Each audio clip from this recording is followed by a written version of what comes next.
On the AM show, let's get right into the details. And Speaker of Parliament Alban Bagbin has vowed to take swift action against an unidentified member of Parliament who referred to Korle Klottey Member of Parliament Zaneto Agyeman-Rawlings as the daughter of a murderer. The remarks have sparked public outrage despite the identity of the MP remaining unknown. And addressing the issue after receiving a petition from traditional leaders, Mr. Bagbin strongly condemned the comments and assured that the culprit will be exposed. Such conduct is dishonorable, and I strongly condemn it as a behavior unbefitting of a member of Parliament. Such a member, when found guilty of defamation or in contempt of Parliament or in breach of parliamentary privilege, would be liable to be reprimanded or by resolution suspended from the service of Parliament for a period not exceeding 9 months, or expelled from Parliament altogether. Let me be clear. Parliament is a place for constructive debate, guided by principles of mutual respect and integrity. Speaker Alban Bagbin has given the MP in question 1 week to own up or face severe consequences. I extend my deepest apologies to Honorable Dr. Zaneto Agyeman-Rawlings, Member of Parliament for Klottey Korle, Her Excellency Nana Konadu Agyeman-Rawlings, the former First Lady of Ghana and widow of our late illustrious President, the family, the chiefs, and all the good people of Anglo Duko and Anglo land. No one serving their country should have to endure such indignity. Consequently, a formal investigation has been initiated to determine the identity of the member who made the comment. Subsequent to which, in line with Standing Orders 218 and 219, the Committee of Privileges and Immunities and Ethics and Standards shall be called upon to consider the referral and report to the House.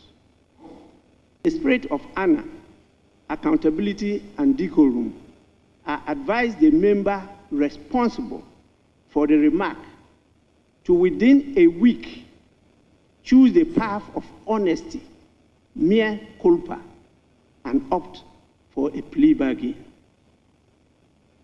Taking this step would demonstrate good faith and respect for parliamentary dignity, rather than awaiting the outcome of the ongoing investigation, which will ultimately uncover the member who made the statement. Meanwhile, Majority Leader Mahama Yariga has indicated his side will bring to bear the full force of Parliament on the MP who made the comments when his identity becomes public. And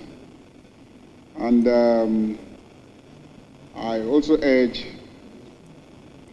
whoever it is to own up as directed by the Speaker. And I want to assure this House that when we ultimately establish the identity of that person, the full weight of this side of the House will stand firmly behind the Privileges Committee when they seek to exact the highest penalty of this House. Minority Chief Whip Frank Anodompreh has been raising his own issues on the matter. I'm hoping we can bring this matter to a close, but I'm taken aback that mine has taken close to 3 weeks. The Speaker had assured that we will engage the two of us. I am reliably informed the lady was invited. I was not invited. Speaker, I'm just bringing this to your attention. But I will leave the decision in your bosom.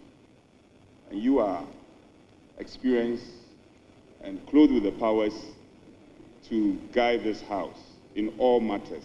So I'll just bring this to your notice and hoping that we can bring finality to it. In other stories, fear gripped students of Bokankye DA Primary and Junior High School after gunshots were heard near their school in a heated land dispute. A long-standing conflict between two rival chiefs escalated when one faction allegedly deployed land guards, forcing the school to shut down temporarily. Emmanuel Bright-Kweku has more. On Thursday, February 27, 2025, authorities at the Bokankye Kindergarten, Primary and Junior High School temporarily closed down the school after gunshots were fired close to their premises. The violent attack between two factions laying claim to a parcel of land 2 blocks away from the school caused fear and panic among students and staff. School authorities and community leaders justified the temporary closure, citing the frequent sporadic gunfire sometimes perforated the school's roofs. Richard Kwabna is the unit committee vice chairman for the area. There is a parcel of land that is 2 blocks away from here. On Thursday, the teachers and students heard gunshots and quickly called me in. We understand one of the local chiefs had ordered land guards to ward off any attempts by another group on laying claim to the place. They fired shots preventing anyone, and according to the teachers, the guns perforated the roof. We agreed to let everyone stay away from school. According to leaders at the community, a court injunction has been secured, barring all parties from accessing the disputed land until an amicable solution. On Monday, the local leaders met and called the district police commander, who assured a court injunction had been secured to prevent the two groups from laying ownership to the land until a compromise was reached.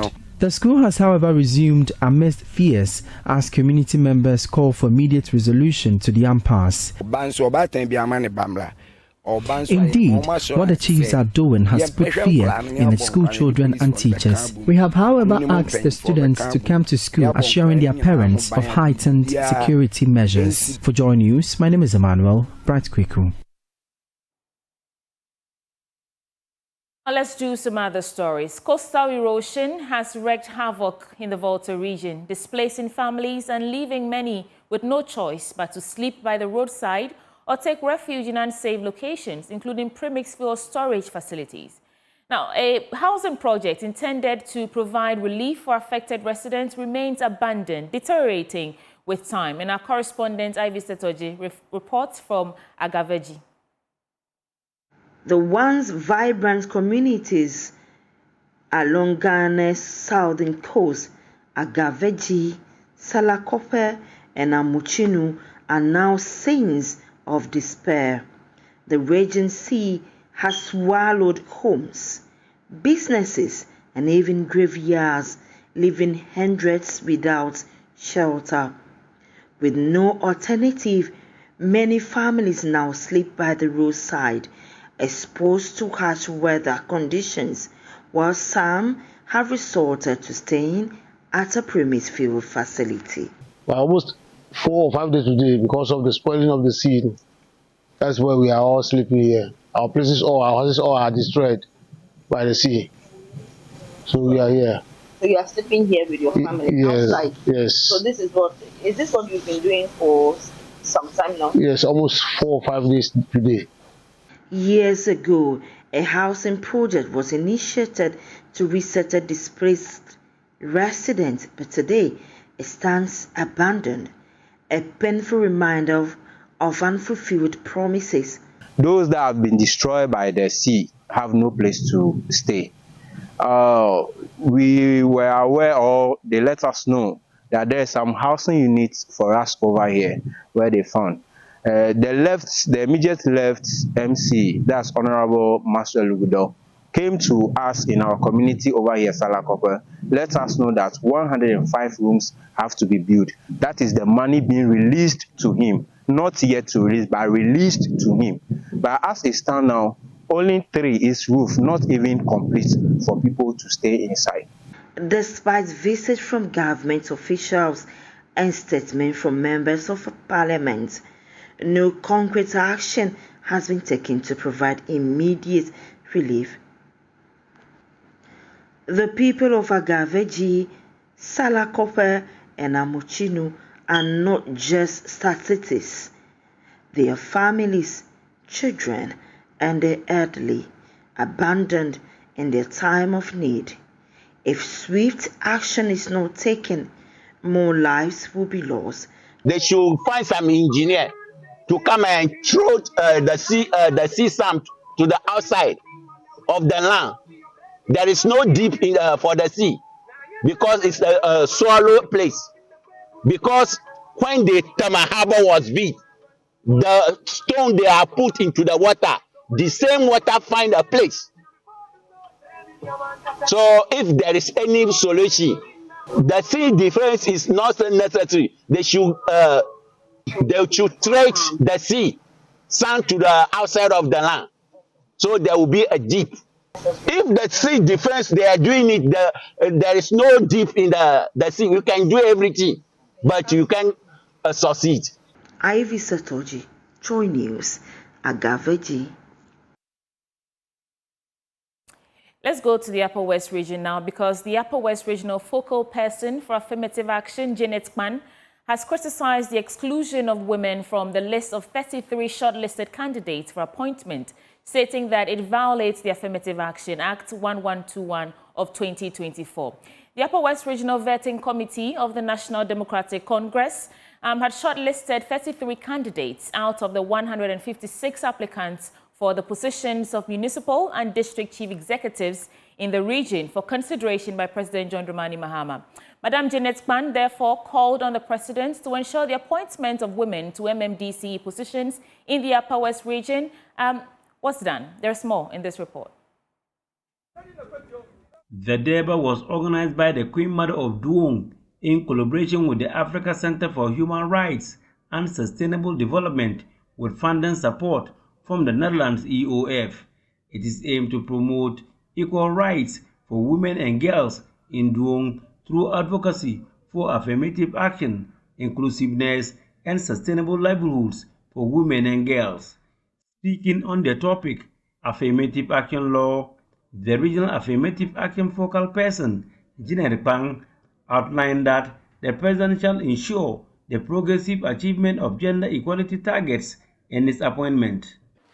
The government shall set progressive targets for the achievement of the gender equity in accordance with international conventions and regional agreements to which Ghana is a signatory, and the purpose of appointments to positions of decision-making at all levels in the public sector. The government shall take appropriate measures in the public and private sector to ensure the full integration of women into the mainstream of all spheres of development. Madam Janet Kman added that the absence of women among the 33 shortlisted candidates for appointments violates the Affirmative Action Act.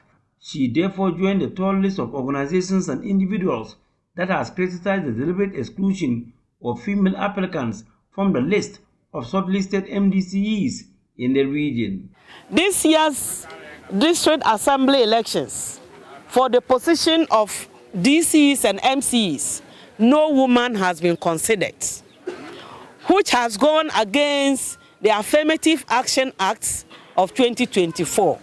Going forward, I want to see our women and girls coming out to campaign for assembled women positions, including the Union Committee members' positions. The regional coordinator for the Africa Center for Human Rights and Sustainable Development, David Ganya, gave an overview of the project. We are embarking on a program we called Economic Empowerment of Women and Girls and Leadership. And we are going to this program for 12 months, just within a year. And today we are here educating women on the recent law that the Ghana Parliament has passed on the Affirmative Action Law.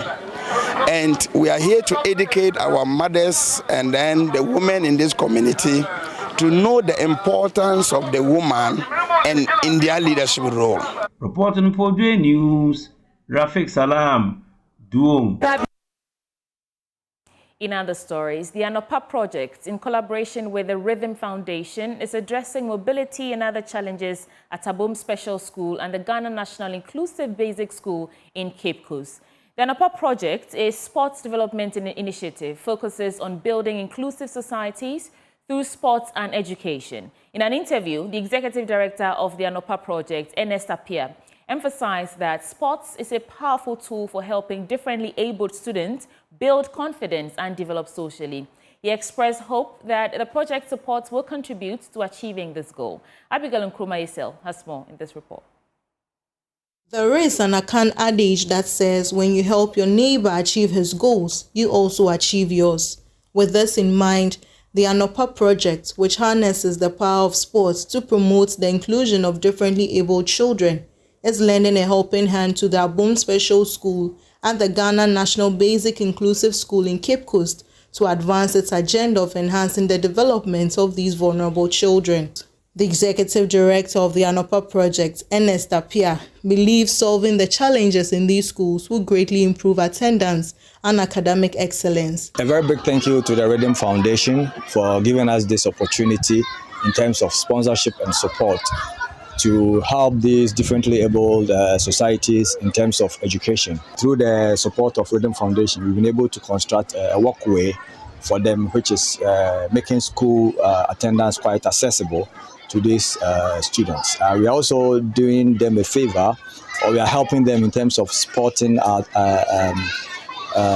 activities. It's an inclusive school, so we have the sighted and then the blind. And before we came with our intervention, what I realized was that you see only the sighted walking alone and the blind walking alone. But through our sporting activities, you realize that there is some sort of a measure because they are now friends on the field. So when they come back to the classroom, they are still friends, and that inclusion is very important in terms of their development as kids. The Rhythm Foundation believes collaborating causes an increase in resources that eases aid given. As a senior project executive of the foundation, Pobana Herosan sheds more light on the partnership with the Anopa project. So we are in the first year of the project, and even in the first year, around 6 months, we can see the progress that's happening. So we have 3 things that we are doing. We are focusing on the vocational training, and then we also have sports, and we're also focusing on infrastructure. So it is like a holistic approach, and there has been a progress. That means when, as you can see, there was no pathway, and now you can see the progress. So that is impressing for us. There's so much of things that's happening. Parents there who do not believe that the child can do something, please come and see the school. There are a lot of children you can see progress and see them happy. I think that will motivate them to come to the school. The Cape Coast Metro Director of Education, Phyllis Asante, is happy the country is currently investing in differently abled children. The developed nations, they can see the potentials in these differently abled students, and they put much into it. That's why they are developing. But now I thank God we are learning, and we are also trying to bring them on board. Ghana cannot be complete. Education cannot be complete without them. So we really appreciate it. And I believe in Anopa. I believe in the Rhythm Foundation. Wherever I stand, I'll mention your name. Mobility was a great challenge, says Benedict Abua, a student of the Ghana National Inclusive Basic School, as she expresses gratitude to the project and the foundation. At first, we don't want to come to school, but now, Anopa project and Rhythm Foundation has constructed the road for us. So now we feel happy every day when coming to school. So we thank Anopa project and Rhythm Foundation for constructing the road for us. From Cape Coast, this is Abigail Nkrumah Esel's report for Joy News. The fight against illegal mining in the Central Region is gaining momentum as the Central Regional Minister Ekopenyi Eduamochiri introduces a new approach to tackling the menace. Leading the Central Regional Security Council on a visit to some parts of the Asin Asamang, a community described as a Galamsey hub within the Asin Fosu municipality, The minister reaffirmed his commitment to combating illegal mining through alternative livelihood support and stakeholder engagement rather than relying on armed security forces. Here's more. While leading the Central Regional Security Council on a visit to Asini Saman, a community described as a Galamsey hub in the Asinfosu municipality of the Central Region, the Central Regional Minister, Ekopenyin Eduamwa Ochre, stated that the Galamsey menace is beyond a criminal situation and believes proper engagements involving stakeholders as well as alternative livelihood supports can help curb the problem. When the helicopter basa with the back and son a day jampo, the helicopter what with the market to groom her. Mama, young Cassa, young bone by the Demiscan, young Fasuma. In the baby back, grow out over more than there. There, Yamia, Madame, Mamma, pay Mamma. Or teach us to move the Musumia, Mia, and I'm seeing Manuahe. On my and another wabba than wabba, Galamsey, I prefer, yet you tell development that we send more development there. Was that there's someone wash your man? Or how I got down, it's going to have so baby, what was it, or the 2 at the back. And I'm going to baby in share, quite many put them to pay. And to buy a young possessor, your jack, nay, and tackle, young son, in fear bassa, and I'm going to ask some papa. Apart from Yaro Babano, and some of the head, check, and Sassana ye jugun, quite not ye jugun, Nankayana, soon be more. Let's identify tomorrow. When I was saying, that over striking, I try about papa. But be I say, or send a book would be a Kasibi, to Sukasibi. Them sus no point. And what is who assassin my one what the assassin you could so Yashi Wina. Now, Lukunkum Yasi, the Mizamina, now what's no your side? And ye would the year Tashada, but Robin. Them there is a judgment, Nanano Mam, Fab Monet, sit for Mam, one by a man your foot. Now we might be a Yaba campaign, saying ya. Nanano. Some opinion leaders also shared their contributions to the fight. Now the all comes here to say, and ye young and the tickle my to some. Now was all going to your Musumbo. I'm not going to win here. To see a young student. Then you be more Bamuhuni. I don't think Master was saying, Mumrabi or Macasaman or Montino be NTB. Now more Basua. Some. One woman man said, "Why is that ancient? Our Mudimun. Oh, by he, Okoya Masaba. There's a camp number Hamayan, news you ain't The assembly member of Asini Saman, Gregory and Kumajichi, had these suggestions to share. Maybe a chum. Now you're the vanguard, Operation Hot, and yeah, they are the Pamu a month for. Omuba, no more. Acha, maybe 1 week, 2 weeks, no more.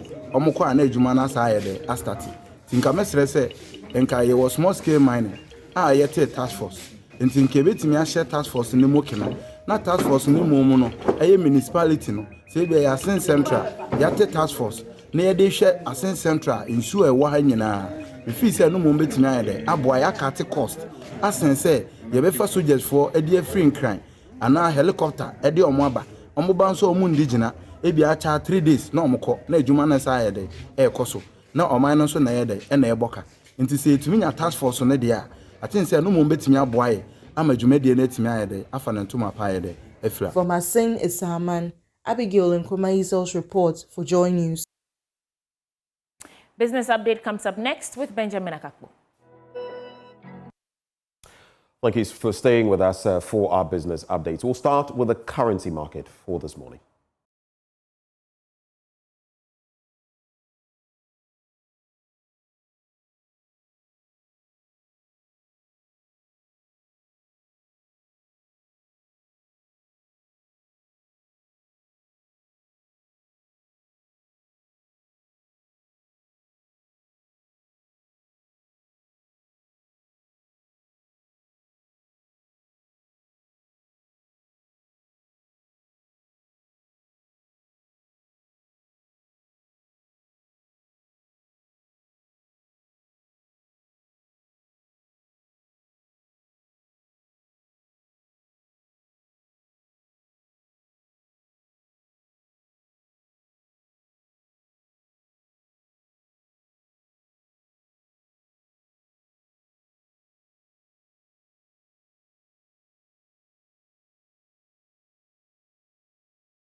Into the stories we go now, and Finance Minister Dr. Cassiel Ato-Forson has given the firm assurance that the government will work on recommendations from the National Economic Dialogue. Policymakers, private sector, academia, among other key stakeholders of the economy converged at the two-day National Economic Dialogue to proffer key recommendations on resetting Ghana's economy. Speaking on a high-panel discussion, Dr. Ato-Forson maintained that government was committed to resetting the economy. What I can say is most striking to me, particularly sitting there quietly, is the interconnectedness between the macro group to the private sector, to infrastructure, to all the other sectors, even to the governance and the corruption subsector, the need for us to do major reforms. And so the solution is there. We know the problems. We know what we have to do to resolve the problems. Let's start the implementation. Wow. And so I will wait for the communique. Then so together, I can use the communique as my Bible going into the preparation of the budget and to make recommendations to Cabinet for adoption and approval. Wonderful. For us to input in. Thank you very much. In our second story, the Economist Intelligence Unit has warned Ghana must prioritize sustainable financing to avoid a debt trap. This, according to the EIU, could lead to an activity that will require a delicate balance between differing solutions and requirements. There's more in this report.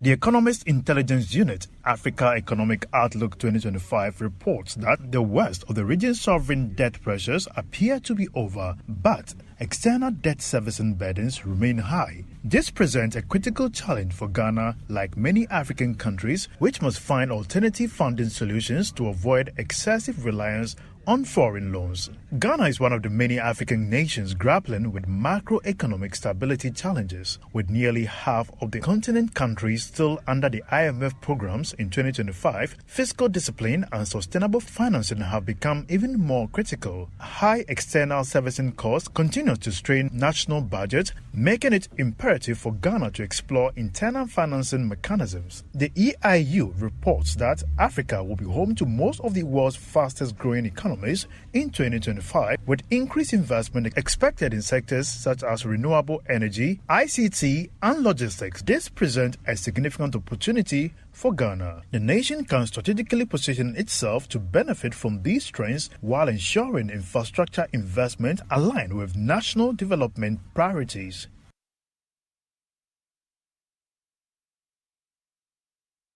It's time now for us to head into our commodities market.